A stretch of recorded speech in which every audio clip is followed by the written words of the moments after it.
TGS et sur le stand Microsoft. Vous voyez derrière moi des petites démonstratrices en petits shorts pour le Kinect. Qui dit Microsoft dit Xbox 360 et surtout des jeux Digi+. Il y a énormément de gens qui font la queue derrière. Ça vous le verrez dans Classic Digi+, avec Thierry et Médoc. Mais tout de suite on va regarder les jeux qui sont plus grand public. Si le stand Microsoft reste de taille respectable, on ne peut pas s'empêcher de remarquer qu'il a quand même considérablement réduit de taille par rapport aux années précédentes. Il faut savoir qu'au Japon, la Xbox 360 est considérée comme une console de hardcore gamer adulte dont les principaux centres d'intérêt sont les FPS occidentaux ou les jeux pour otaku. Mais c'était au contraire Kinect, le périphérique grand public par excellence, qui était toujours le plus mis en avant, avec notamment le fadasse Kinect Sports 2 et le plus flamboyant Kinect Star Wars. Mais trouveront-ils leur public au Japon alors que les ventes de l'accessoire restent toujours très faibles à cause de son prix et de la petite taille des logements japonais? Il y avait aussi ces titres comme Dance Central 2, dont on se demande également s'il peut plaire ici, avec son design douteux et sa playlist occidentale avec du Lady Gaga et consorts. Visiblement, oui. On pouvait voir des filles du stand de Square Enix venir s'éclater sur ce jeu au lieu de rester sur leur stand. Grâce au Power Manufacture, toujours là où on ne les attend pas, nous avons aussi pondu un jeu Kinect au titre évocateur, Diabolical Pitch. Le joueur lutte contre une armée de zombies avec une batte de baseball.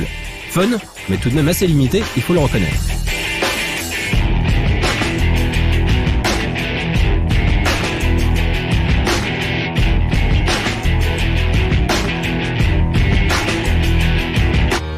Encore une surprise sur Kinect, Haunt, un jeu créé par Matsuura-san, qu'on connaît plutôt pour ses jeux de musique.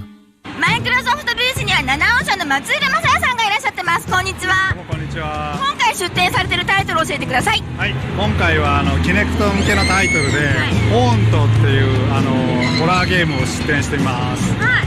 七尾社松浦正也さんって言いますとやっぱりパラッパだったり、最近は Wii のメジャー何でしたっけ？マーチ、メジャーマジマーチね。iPhone だとウィンター。全部音楽系だったりするんですじゃないですか。今回なぜまたホラーゲームなんですか？これホラーゲームに見せかけた実は音楽ゲームだったりそういう側面もちょっとありますけど、でも純粋にちゃんとホラーゲームですね。ホラーといっても多分お子さんでもご家族でも遊んでもらえるようなものになってるので、結構すごい声出てますよ。そんなにシリアスなホラーゲームじゃないです。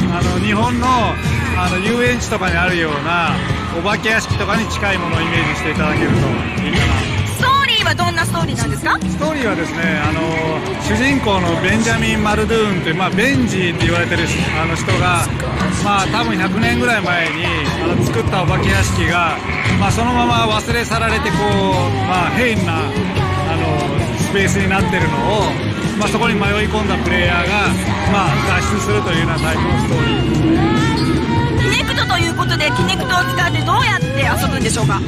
今ちょっとプレイしてもらってますけど、こんな感じでライドでトロッコに乗って移動するようなシーンもありますし、自分で歩いて部屋の中を探索するというようなタイプのゲームもあります。なぜキネクトを選ばれたんでしょうか？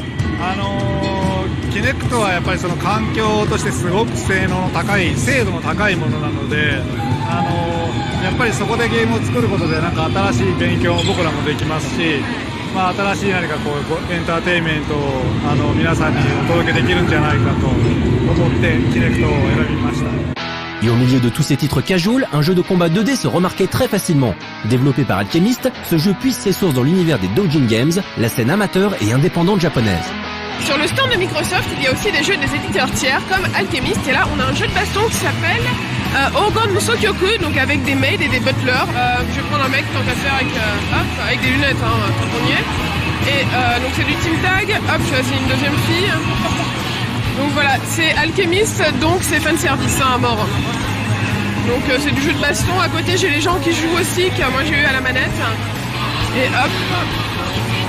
Donc on s'attend à du merchandising avec plein de trucs à vendre, des fanzines, etc. Alors après, hop, voilà, mais c'est vraiment super classique. Sinon, après, généralement, la particularité de ce jeu, c'est qu'ils prennent des doubleurs connus pour faire ça, donc voilà.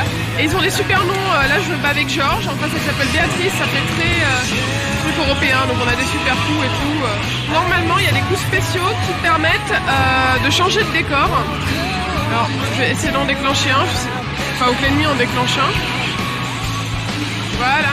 Non. Voilà, c'est ça.